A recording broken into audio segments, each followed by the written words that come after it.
Hello and welcome to the last episode of History Bubble, the Bahamas.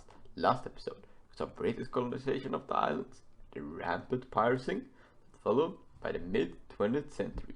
Colonialism was on the downturn after the Second World War, and the Bahamas had the possibility to become independent.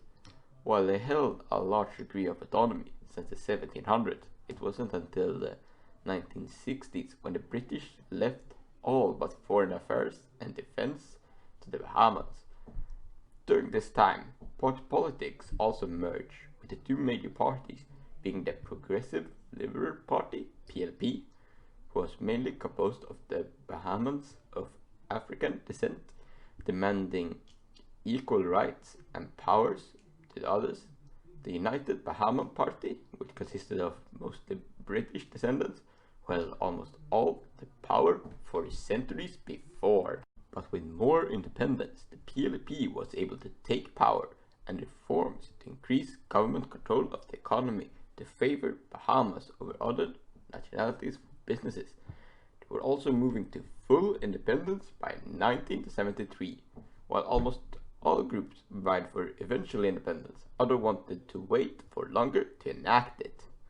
The plan for independence went forward as expected, and in 1973, the Bahamas fully left the jurisdiction of the UK, but still remained in the Commonwealth.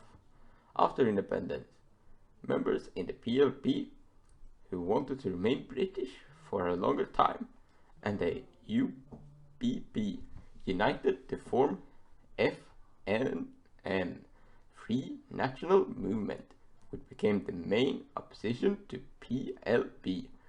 But PLP managed to stay in power and enacted economical reforms to try to decrease unemployment and increase the still somewhat low standard of living. The PLP's power was threatened in the 80s when it was alleged that some in the party were collaborating and helping drug traffickers. Another strain on the power was how to deal with large immigration from Haiti, which changed the economic landscape and the party's popularity. So in the 90s, the FNM took power, and there was a large power struggle between the two parties for 2 decades, with both major parties holding power at different times.